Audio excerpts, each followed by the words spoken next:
Hello parents. Today's video is going to be about writing a race response.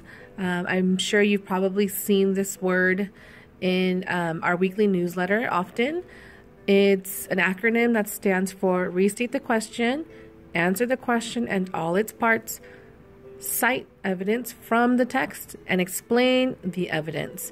So I'm going to use a short article today to show you what your child's race response, the basic race response, what it should look like, and all the components that your child should have when they create their response.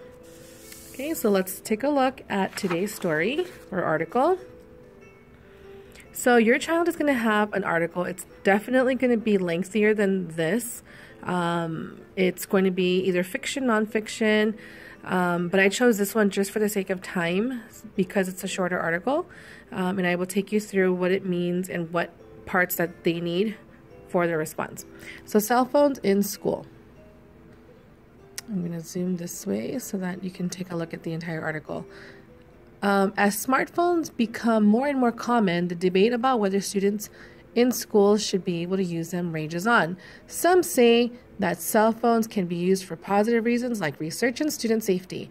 Students can use their phones for many productive purposes, using the calculator, looking up the definitions of words, organizing their assignments in a calendar, and using apps to study.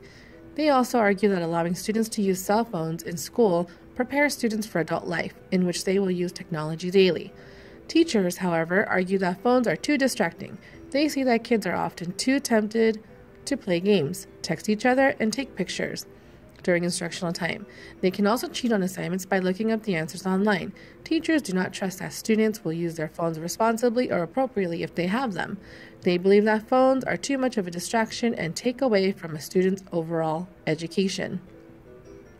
So with this being a nonfiction text, your child should look at the title and maybe already start thinking about what this article will be about. There's also a photo here for them to say, what will I be reading?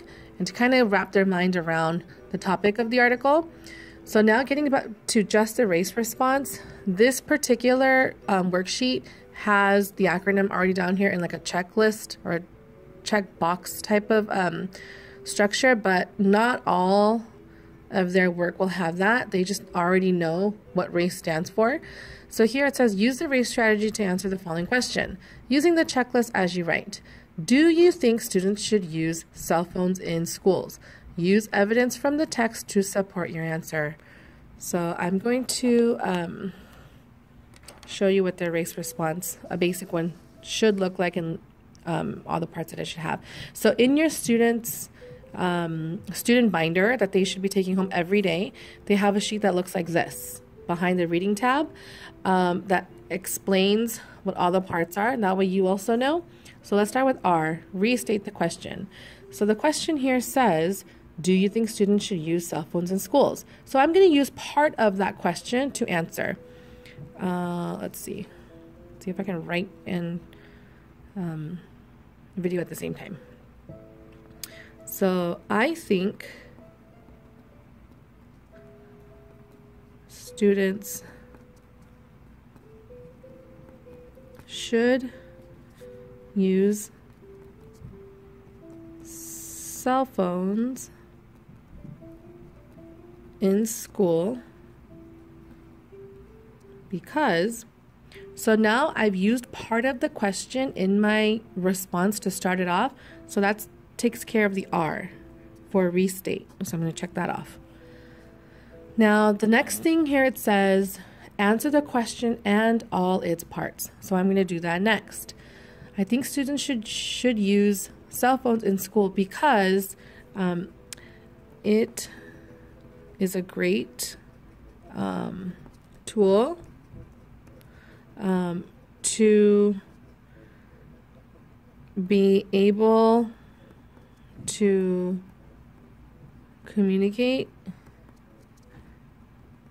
with parents after school or for safety reasons. Okay, so now I have answered my question in all of its parts. I think students should use cell phones in school because it is a great tool to be able to communicate with parents after school or for safety reasons. Now I need to go to C. The C stands for cite evidence from the text. Here, your child needs to be able to support and back up and prove their answer with something from the article or the text that supports basically what they're trying to claim or what their answer is. So they should be using some type of sentence starter, like in the text it says, or the article states, or the author mentions, or something that lets the reader know that they are citing text evidence, and they have to have quotes around what they're pulling from the article. So I will use in the text, it states, and now I'm going to search here for something that supports what I'm saying about safety and being able to communicate with parents. I remember going back to the article somewhere here where it talks about some say that cell phones can be used for positive reasons like research and student safety. So I'm going to use that. So I need to copy and cite all of that down. So in the text it says, some say that cell phones can be used for positive reasons. Please excuse my messy writing. Like research and student safety. And my quote, because that's all I got from the article. Now, in your child's student binder, they also have a page that looks like this. I gave them a few sentence starters that they can use to explain the text evidence, explaining what it is from the text that supports their answer. Going back to E, it says explain the evidence, which is what we are doing now. So it says here, I can use any one of these. This supports my thinking because, this shows, this helps me explain. I allowed them to choose anyone, or even if they have their own, they don't have to necessarily use these, but just some type of way to show that they're going to start explaining. So I might use, this helps me explain that cell phone use at school can be beneficial for both student and parents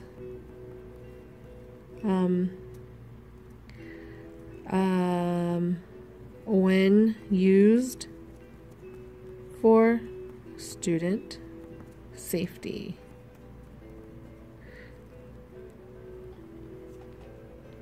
Okay, so now I explained it. It meaning the text evidence. So some students like to color code